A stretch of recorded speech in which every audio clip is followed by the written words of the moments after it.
দক্ষিণ আমেরিকার একটি তেল সমৃদ্ধ দেশ ভেনেজুয়েলা। একসময় লাতিন আমেরিকার সবচেয়ে ধনী দেশগুলোর একটি ছিল এই রাষ্ট্র। কিন্তু আজ ভেনেজুয়েলা পরিচিত অর্থনৈতিক সংকট, রাজনৈতিক অস্থিরতা এবং সবচেয়ে বড় কথা যুক্তরাষ্ট্রের সাথে দীর্ঘদিনের বিরোধের জন্য। শিখন কিলবের আজকের এই প্রতিবেদনে আমরা জানব ভেনেজুয়েলার ইতিহাস কী, যুক্তরাষ্ট্রের সাথে বিরোধ কেন তৈরি হলো এবং এই সংঘাত কি সত্যি তৃতীয় বিশ্বযুদ্ধের দিকে নিয়ে যেতে পারে। চলুন জেনে নিই ইতিহাসের এক ভয়ঙ্কর অধ্যায়ের ভবিষ্যৎবাণী। ভেনেজুয়েলার ইতিহাস শুরু হয় ইউরোপীয় আগমনের অনেক আগে। এখানে কারিব ও আরাওয়াক জাতিগোষ্ঠীর মানুষ বসবাস করত। 1498 সালে ক্রিস্টোফার কলম্বাস এই অঞ্চলে পৌঁছান। এরপর স্পেন প্রায় 300 বছর ভেনেজুয়েলাকে শাসন করে।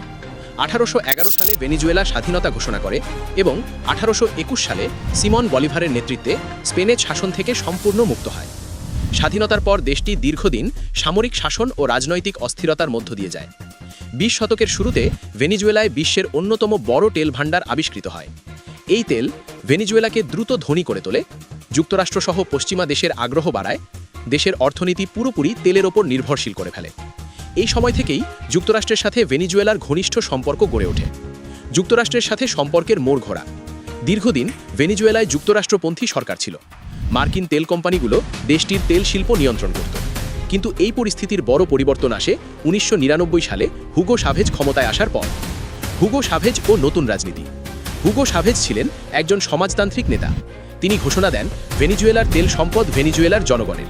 তিনি তেল শিল্প রাষ্ট্রীয়করণ করেন, মার্কিন কোম্পানির প্রভাব কমান, যুক্তরাষ্ট্রকে সাম্রাজ্যবাদী শক্তি বলে সমালোচনা করেন, কিউবা, রাশিয়া ও চীনের সাথে সম্পর্ক গড়ে তোলেন।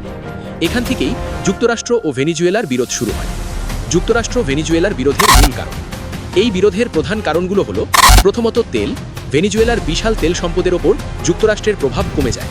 দ্বিতীয়ত রাজনৈতিক আদর্শ, ভেনেজুয়েলা সমাজতন্ত্রে বিশ্বাস করে, যুক্তরাষ্ট্র পুঁজিবাদী।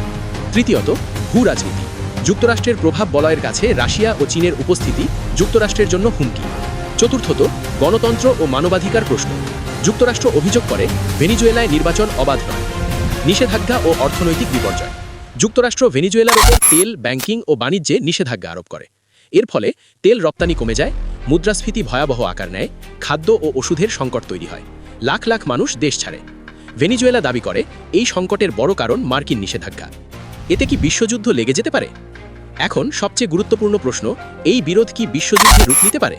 বিশেষজ্ঞদের মতে সরাসরি বিশ্বযুদ্ধের সম্ভাবনা খুবই কম। তবে কেন আশঙ্কা থাকে? কারণ যুক্তরাষ্ট্র এক পক্ষে, রাশিয়া ও চীন অন্য পক্ষে। ভেনেজুয়েলা হয়ে উঠতে পারে একটি প্রক্সি কনফ্লিক্টের মঞ্চ, অর্থাৎ বড় শক্তিগুলো সরাসরি যুদ্ধ না করে নিজ নিজ স্বার্থে ভেনেজুয়েলাকে ব্যবহার করতে পারে। ইতিমধ্যে ভেনেজুয়েলার বর্তমান প্রেসিডেন্টকে গ্রেপ্তার করায় রাশিয়া, চীন, ইরান বিবৃতি দিয়েছে। পরিস্থিতি আরও জটিল হলে, যে কোনো মুহূর্তে আরও অন্যান্য দেশ যদি জড়িয়ে যায়, এতে তৃতীয় বিশ্বযুদ্ধ বাঁধলে অবাক হওয়ার কিছুই নেই। বর্তমান বাস্তবতা। বর্তমানে ভেনেজুয়েলা অর্থনৈতিক সংকটে, রাজনৈতিকভাবে বিভক্ত, আন্তর্জাতিক চাপে জর্জরিত।